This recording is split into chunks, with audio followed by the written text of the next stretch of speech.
1975 সালে ভারতের প্রধানমন্ত্রী দেশে জরুরি অবস্থা ঘোষণা করে। ভারত এবং পাকিস্তানের বর্ডারে খুব কাছাকাছি এই গ্রামে টানা 3 বছর ধরে কোনো বৃষ্টি হয়নি। তখন মুরব্বীরা বলতে থাকে হয়তো এই গ্রামে কোনো অভিশাপ পড়েছে। আগামী 2-1 বছরের মধ্যে যদি কোনো বৃষ্টিপাত না হয় তাহলে এই জায়গা ছেড়ে অন্য কোথাও গিয়ে বসবাস করতে শুরু হতে পারে। যার কারণে বৃষ্টির দেবতাকে খুশি করার জন্য তারা গরবা নৃত্য করে। গরবা হচ্ছে ভারতীয় একটা নৃত্য, যেটা সাধারণত নবরাত্রির 9ম দিনে অনুষ্ঠিত হয়। এই নৃত্য আসলে গুজরাটিদের ধর্মীয় নৃত্য, যেখানে নারী পুরুষ উভয় মিলেই দেবতাকে খুশি করার জন্য নাচ করে। কিন্তু অদ্ভুত ব্যাপার হলো এই গ্রামে শুধুমাত্র পুরুষরাই ডান্স করত। এখানে কোনো মহিলাদেরকে অ্যালাউ করতো না। অংশগ্রহণ তো দূরের কথা, কোনো মেয়ের সেটা দেখার অনুমতি ছিল না। বলা হয়ে থাকে মহিলারা এটা দেখলে পাপ হবে, তারা যদি গোপনেও দেখে তাহলে দেবীমা তাদেরকে দেখে ফেলবে। গ্রামের প্রধান হলো সঞ্জয় বাপ্পু, তার কথা এই গ্রামে সবাই মানে। এখানে একটা পরিবারে পানি সরবরাহের জন্য সবাই আলোচনা করছিল, কারণ ওই পরিবারটিতে পর্যাপ্ত পরিমাণ পানি পাচ্ছিল না। জিল্লু এই গ্রামেরই একজন বাসিন্দা, তার পরিবারে কেউ নেই। এদিকে তার স্ত্রীর বয়স হয়ে গিয়েছে। তাদের বাড়িতে শুধুমাত্র পুত্রবধূ কিশোরী আছে, কিন্তু সে হচ্ছে বিধবা, তাই তার বাইরে বেরোনো একদমই নিষেধ। আসলে ওই সময়টায় কোনো বিধবা বাইরে যেতে পারত না। তাদেরকে পৃথিবীর সবথেকে নিকৃষ্ট মানুষ হিসেবে বিবেচনা করা হতো। এজন্য তাদের পরিবারে পানির সমস্যা, কে তাদের পরিবারে পানি সরবরাহ করবে, এইসব নিয়ে আলোচনা চলছিল। তখনই সেখানে বাবুল নামের একজন ছেলে চলে আসে। বাবুলের কাজ হচ্ছে শহর থেকে আসা চিঠি এবং অন্যান্য জিনিসপত্র গ্রামের সবার মধ্যে বিলিয়ে দেওয়া। বাবুল তখন সঞ্জয়কে বলে কিশোরীকে পানি আনার জন্য অনুমতি দিয়ে দেন। ওই সবার বাকিরা বলে এটা পাপ হবে, একজন বিধবা সে কিভাবে পানি আনতে যাবে। বাবুল বলে পাশের গ্রামের মহিলারা সিনেমা দেখতেও যায়, তাছাড়া আমাদের সমাজ এখন অনেকটা এগিয়ে গেছে। মুরব্বীরা তখন বলে সমাজ যদি খারাপ কাজ করে তাহলে তুমিও কি খারাপ কাজ করবে। বাবুল বলে শুধুমাত্র পানি আনার কথা বলেছিলাম, কথাটা এত বড় সড় নেওয়ার কি দরকার আছে। সঞ্জয় তখন তাকে জিজ্ঞাসা করে আর কিছু এনেছো কিনা। তখন সে শান্তনু বাবুকে একটা চিঠি দেয়। সেও এই গ্রামের একজন বাসিন্দা, তার ছেলে অর্জুন আর্মিতে চাকরি করে। তার পোস্টিং হয়েছে ভারত এবং চীনের বর্ডারের সীমান্তে। সে 10 দিনের ছুটি পেয়েছে তার বিয়ের জন্য। তখন শান্তনু সঞ্জয়কে বলে বিয়ের পরিস্থিতি শুরু করে দিতে, আর সে সঞ্জয়কে অনুরোধ করে তার ছেলে অর্জুনের বিয়ে না হওয়া পর্যন্ত যেন কিশোরীকে পানি আনতে না দেওয়া হয়, কারণ সে যদি পানি আনতে যায় তাহলে অশুভ হয়ে যেতে পারে। এরপরে যখন অর্জুন ছুটি নিয়ে বাড়িতে চলে আসে তখন তার বিয়ে দেওয়া হয়। বিয়ের দিন রাতে সে তার স্ত্রী মঞ্জুকে জিজ্ঞাসা করে পড়ালেখা কতদূর করেছ। মঞ্জু তখন বলে সে 7ম শ্রেণী পর্যন্ত পড়েছে। অর্জুন তাকে বলে এটাই অনেক বেশি, শুনেছি পড়ালেখা করা মেয়েদের কথা বেশি হয়। গ্রামের মানুষ আবার বেশি বোঝা মেয়েদেরকে একদমই পছন্দ করতে পারে না। পরের দিন সকালে অর্জুনের মা মঞ্জুকে ডাক দেয় আর বাইরে পানি আনতে যাওয়ার জন্য বলে। ওদিকে গ্রামের বাকি মহিলারা তার জন্য অপেক্ষা করছিল। এখানে তারা বলাবলি করছিল অর্জুনের বউ নাকি অনেক সুন্দরী, সে নাকি অনেক লেখাপড়াও করেছে। তখন আরেকজন মহিলা বলে তার সৌন্দর্য ওই 4 দেয়ালের মধ্যেই ধ্বংস হয়ে যাবে, আর তার পড়াশোনা রান্নাঘরেই শেষ হয়ে যাবে। আরেকজন বলছিল সে আমাদের মতো নয়, শুনেছি সে শহর থেকে এসেছে। তারা কথাবার্তা বলছিল, ইতিমধ্যে সেখানে মঞ্জু চলে আসে। সে সবাইকে আগ্রহ বাড়িয়ে কথা বলতে শুরু করে। তখন সবাই আগ্রহ নিয়ে মঞ্জুর কাছে শহরের ব্যাপারে জিজ্ঞাসা করে। তারা জিজ্ঞাসা করে শহরের মানুষজন কেমন হয়ে থাকে। মঞ্জু বলে শহরের মানুষজন গাড়ির চাকার মতো হয়ে থাকে। আসলে এখানে সে তাদের সঙ্গে মজা করছিল। তারা যখন কুয়োর কাছে যায় তখন সেখানে কিশোরীকে দেখতে পায়। সেখানে সে অদ্ভুত ধরনের ভঙ্গি করছিল। এদিকে তারা ভাবতে থাকে সে হয়তো পাগল হয়ে গেছে। তখন মঞ্জু বলে সে 1.5 বছর একটা ঘরে বন্দী ছিল। 1.5 বছর পর আজকে সে বাইরে বের হতে পারলো। এই হাওয়া, জল, সূর্যের আলো এবং প্রকৃতির স্পর্শ সে পেয়েছে। সে যেন একটা মুক্ত জীবন পেয়েছে, তাকে তার মতো থাকতে দাও। তারা তখন মঞ্জুকে জিজ্ঞাসা করে তুমি এত কিছু কিভাবে জানলে। মঞ্জু তখন বলে আমি এইসব কিছু বইতে পড়েছি। এরপর তারা পানি নিয়ে বাসায় ফেরে এবং বাড়িতে এসে মঞ্জু একটা কাঁথা সেলাই করতে বসে যায়। এরপর সেখানে অর্জুনের মা চলে আসে এবং সে বলে এই গ্রামে কোনো মহিলার সেলাইয়ের কাজ করতে পারে না। তখন সে মঞ্জুর কাছ থেকে কাঁথাটা নিয়ে ফেলে দেয়। এর কারণ যখন সে তাকে জিজ্ঞাসা করে তার শাশুড়ি তাকে বলে অনেকদিন আগে একজন মহিলা এরকমের কাঁথা সেলাই করত। গ্রামে বাবুলের আগে আনু নামের একটা ছেলে আসতো চিঠিপত্র নিয়ে। যেহেতু এই গ্রামে কাঁথা সেলাই করার কোনো নিয়ম ছিল না, তাই ওই মহিলা লুকিয়ে লুকিয়ে অনেকগুলো কাঁথা সেলাই করে দিত শহরে বিক্রি করার জন্য। সবকিছু ঠিকঠাক চলছিল, কিন্তু গ্রামবাসী একদিন সবকিছু জেনে যায়। কেউ কিছু বুঝে ওঠার আগে সেই মহিলা আনুর সঙ্গে পালিয়ে যায়। সে তো গিয়েছিল ভালো একটা জীবনের উদ্দেশ্যে, কিন্তু সে যাওয়ার পর আমাদের সেলাইয়ের কাজ পুরোপুরি বন্ধ হয়ে যায়। তখন গ্রামের সব পুরুষেরা যাদের স্ত্রীর কাঁথা সেলাই করতো সেগুলো পুড়িয়ে দেয়। আমরা অনেকদিন ধরেই তাদেরকে খুঁজছিলাম, কিন্তু তাদের কোনো হদিস পাওয়া যায়নি। ঠিক তারপর থেকে দেবীমা রেগে গিয়ে টানা 3 বছর ধরে কোনো বৃষ্টিপাত হতে দেয়নি। মন্দিরের পুরোহিত বলে যতদিনে তাদেরকে খুঁজে দেবীমার সন্তুষ্টির জন্য বলি না দেওয়া হবে ততদিনে এই গ্রামে কোনো বৃষ্টি হবে না। একদিন কেউ একটা খবর নিয়ে আসে তারা নাকি পাঞ্জাবে থাকে। তারা যখন ফিরে আসে তখন আমি নিজ হাতে ওই তলোয়ার থেকে রক্ত পরিষ্কার করেছিলাম। তার মানে এখান থেকে বোঝা যায় সব পুরুষেরা মিলে তাদেরকে মেরে ফেলেছে। তখন মঞ্জু জিজ্ঞাসা করে এরপর কি বৃষ্টি হয়েছিল। অর্জুনের মা কোনো উত্তর না দিয়ে সেখান থেকে চলে যায়। পরের দিন যখন সবাই পানি আনতে যাচ্ছিল তখন মহিলারা বলাবলি করছিল কি অদ্ভুত নিয়ম, তাই না? পুরুষেরা গর্বা করবে আর মহিলারা ঘরের মধ্যে বন্দী হয়ে থাকবে। একজন বলে এরকমের তো হয়েই আসছে, আর একজন বলে এর আগে যখন গর্বা হয়েছিল তখন সে প্রায় সময় লুকিয়ে খাবার খেয়েছিল, কারণ তার প্রচণ্ড ক্ষুধা লেগেছিল। কিছুটা পথ যাওয়ার পর তারা একটা লোককে বালির মধ্যে পড়ে থাকতে দেখতে পায়, কিন্তু কেউ তার কাছে যায় না, কারণ কোনো মহিলারা পুরুষকে সাহায্য করা তো দূরের কথা, দেখতেও পারবে না। কিন্তু মঞ্জু কারো কথা না শুনে সে ওই লোকের কাছে চলে যায় আর ডেকে তুলে তাকে পানি পান করায়। আসলে এই মরুভূমির মধ্যে এই লোকটি অজ্ঞান হয়ে গিয়েছিল। লোকটির কাছে একটা ঢোল ছিল। মঞ্জু তখন তাকে বলে একটু ঢোল বাজাতে। অন্য মহিলারা বলে তুমি কি পাগল হয়ে গেলে নাকি? তবে যখন তারা সেখান থেকে চলে যাচ্ছিল তখনই সেই লোকটি ঢোল বাজাতে শুরু করে। আসলে মঞ্জু আগে থেকেই গর্বা করত, কিন্তু এই গ্রামে বিয়ে হওয়ার পর আর কোনো গর্বা হচ্ছে না, তাই সে যখন ঢোলের আওয়াজ শোনে তখন সে নিজেকে কন্ট্রোল করতে পারে না। মঞ্জুকে দেখা দেখি ওখানে কিছু মহিলারা তারাও নাচানাচি করতে শুরু করে দেয়। এই দৃশ্যটা খুবই অদ্ভুত ছিল। আসলে এই মহিলাদের বিয়ের পর গর্ভানৃত্য পুরোপুরি বন্ধ হয়ে গিয়েছিল। উৎসবে ঢোলের আওয়াজ শুনলে তাদের ঘরের মধ্যেই থাকতে হতো। মনে হতো কোনো অজানা শিকল দিয়ে তাদেরকে বন্দী করে রাখা হয়েছে। এরপর তারা যখন বাড়ির দিকে ফিরছিল তখন একজন বলে লাজ লজ্জা ত্যাগ করে নাচতে শুরু করে দিলে, আর একজন বলে তো কি হয়েছে, কেউ তো দেখেনি। তারপর ওই মহিলা আবারও বলে কেউ দেখেনি তো কি হয়েছে, দেবীমা কিন্তু সবকিছু দেখেছে, এবার অশুভ কিছু ঘটার জন্য অপেক্ষা করতে থাকো। আসলে গ্রামের মহিলাদের মধ্যে এমন কুসংস্কার ঢুকে গিয়েছিল যে তারা আনন্দ করতে ভয় পাচ্ছিল।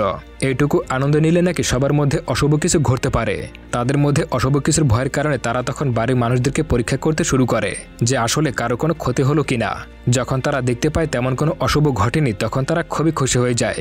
পরের দিন আবারও তারা পানি আনতে যায়, তখন তারা আবারও সবাই মিলে গর্ভানৃত্য করতে শুরু করে।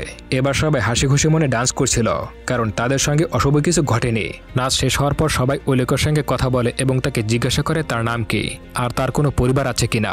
সে বলে তার নাম হলো মার্টিন, তার পরিবার আছে আর তার ছোট একটা মেয়েও রয়েছে, তার বউয়ের নাম হলো রেবা। একজন জিজ্ঞাসা করে তাহলে তারা কোথায়? মার্টিন বলে তারা এখানেই আছে। এরপর মার্টিন তার মেয়ের নাম ধরে ডাকতে ডাকতে তাকে খুঁজতে চলে যায়। এখানে আমরা মার্টিনের একটা কষ্টদায়ক অতীত দেখতে পাই, আর গল্পটা খুব সুন্দর করে বোঝানোর জন্য তার গল্পটা আমরা পরেই বলবো। তারপর দৃশ্য পরিবর্তন হলে দেখা যায় অর্জুন আবারও তার কাজের উদ্দেশ্যে বেরিয়ে পড়ে।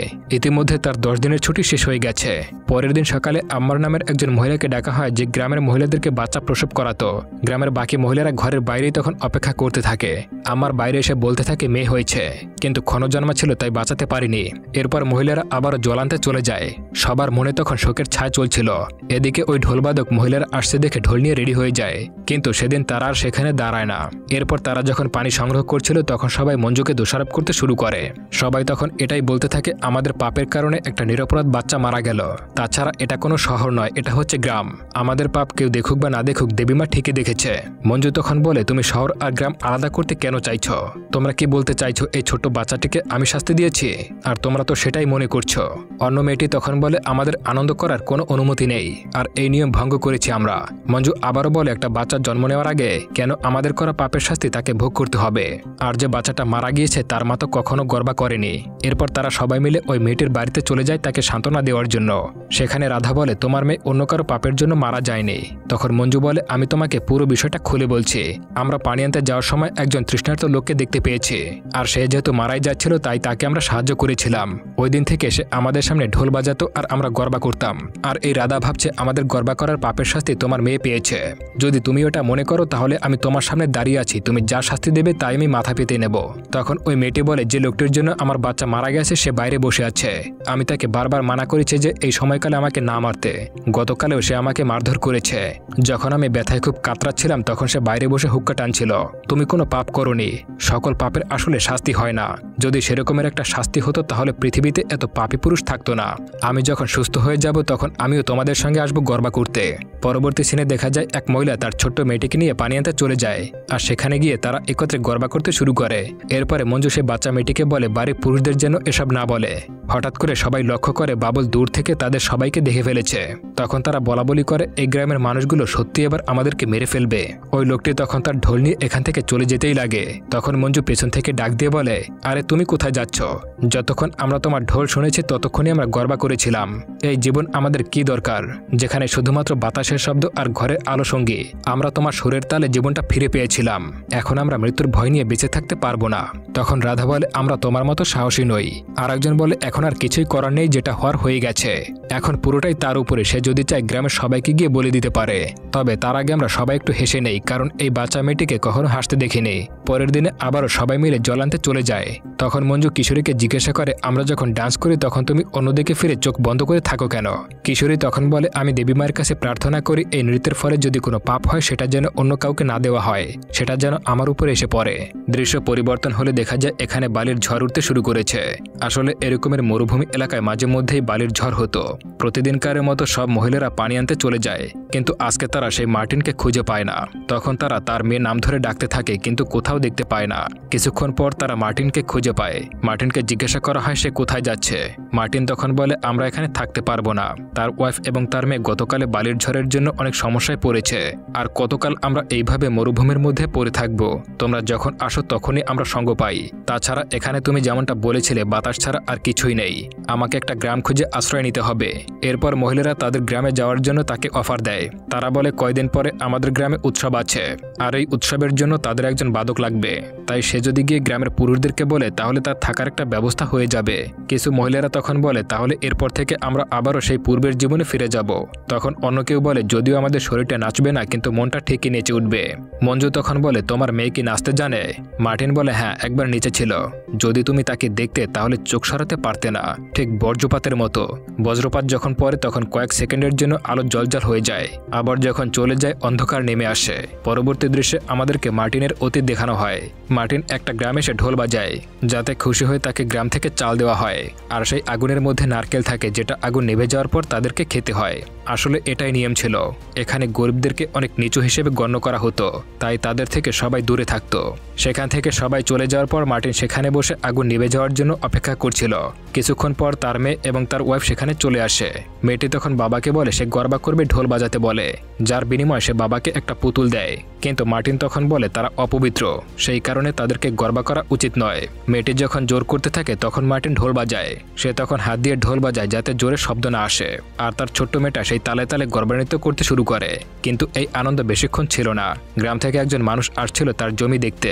এসে দেখতে পায় মার্টিন ঢোল বাজাচ্ছে আর তার মেয়ে এবং স্ত্রী গর্বান্বিত করছে, যেটা দেখে সে তাড়াতাড়ি গ্রামে এসে সবাইকে জানিয়ে দেয়। এরপর সবাইকে নিয়ে সেখানে চলে যায়, কিন্তু সবাই সেখানে গিয়ে কাউকে দেখতে পায় না। তারা ভাবে হয়তো তারা বাড়ি চলে গেছে। এজন্য তারা সবাই তার বাড়িতে গিয়ে আগুন ধরিয়ে দেয়, কেননা তারা পবিত্র আগুনের পাশে গিয়ে গর্বান্বিত করেছে। তখন তার মেয়ে এবং বউ জোরে জোরে চিৎকার করতে শুরু করে। মার্টিন তখন ঘুম থেকে উঠে দেখে চারদিকে আগুন ছড়িয়ে গেছে। সে কোনো রকমের ভাবে আগুন পার করে মেয়েকে নিয়ে বাইরে চলে আসে, কিন্তু তার স্ত্রীকে বাঁচাতে পারেনি, কারণ ততক্ষণে আগুন চারদিকে ছড়িয়ে পড়েছে। সে লক্ষ্য করে তার মেয়েটিও বেঁচে নেই। ঘটনা তারপর বর্তমানে ফিরে আসে। তখন মার্টিন তাদের গ্রামে ফিরে আসে। তার ঢোল বাজানোর প্রতিভা দেখে সবাই মুগ্ধ হয়ে যায়। 2 দিন পরে উৎসব। এর জন্য একজন ঢোল বাদকের অনেক প্রয়োজন ছিল, আর এখন ঢুলিরও অনেক চাহিদা বেড়ে গেছে। এর জন্য তাকে গ্রামে রাখতে সবাই রাজি হয়ে যায়। পরবর্তী সিনে দেখা যায় অর্জুন থেকে চিঠি এসেছে। সেখানে সে বলে 3 মাসের ছুটিতে সে বাড়িতে আসছে। সে উৎসবের শেষের দিকে চলে আসবে। পরের দিন গ্রামের সবাই পুরোহিতের কাছে চলে যায় যে দেবীমা কি চায় সেটা জানার জন্য, কারণ আগামীকাল উৎসব শুরু হবে। কিন্তু এদিকে বৃষ্টির কোনো ছিটেফোঁটাও নেই। পরের দিন সবাই যখন পানি আনতে যাচ্ছিল তখন সবাই গোমতীর কথা বলছিল। তারা বলছিল তার মেয়ে যখন ডান্স করছিল তখন গোমতী যতটা খুশি হয়েছিল, আমরা যখন সবাই ডান্স করেছিলাম দেবীমা হয়তো ঠিক ততটাই খুশি হয়েছিল। তারপর তারা সবাই সামনে মার্টিনকে দেখতে পায়। তারা সেটা দেখে খুব খুশি হয়ে যায়, কারণ ভেবেছিল হয়তো মার্টিন পুরুষদের অধীনে চলে গেছে। সে শুধুমাত্র পুরুষদের জন্যই বাজাবে আর কোনোদিনও তারা নাচতে পারবে না। কিন্তু এবার তারা মার্টিনকে ঘিরে নাচতে শুরু করে। তখন তারা বলাবলি করছিল তাদের দলের একজন আসেনি কেন। তখন একজন বলে হয়তো তাদের বাড়িতে কেউ এসেছে, কারণ তাদের বাড়ির সামনে আজকে একটা গরুর গাড়ি দেখেছিলাম। দেখা যায় ওই মেয়েটির বাড়িতে তার ভাই এসেছে। বজ্রপাতের কারণে তার বাবা এবং দাদা দুজনেই মারা গেছে। মেয়েটি এখন কান্না করতে শুরু করে আর ভাবতে থাকে এইসব হয়তো তাদের পাপের করা ফল। তাই এইসব কথা সে তার মাকে বলে দেয়। এই কথা শোনার পর গ্রামের সবাই একজোট হয়ে যায়, আর তখনই সেখানে অর্জুনও চলে আসে। অর্জুন সেখানে গিয়ে সব কথা শুনতে পায় আর দ্রুত সেই কূপের কাছে চলে যায়। সেখানে গিয়ে যে যার স্ত্রীকে ঘরের মধ্যে আটকে রাখে আর মার্টিনকে বলি দেওয়ার জন্য নিয়ে যাওয়া হয়।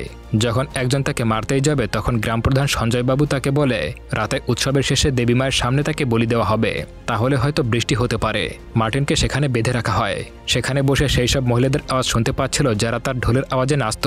পুরুষেরা তাদের স্ত্রীকে অনেক মারধর করে। তারপর রাতে যখন তাকে বলি দেওয়া হবে তখন বাবুল বলে যে তার শেষ ইচ্ছাটা জিজ্ঞাসা করতে, নইলে তার আত্মাটা এই গ্রামে ঘোরাফেরা করবে। তখন মার্টিনকে জিজ্ঞাসা করা হয়, তোমার শেষ ইচ্ছাটা কি?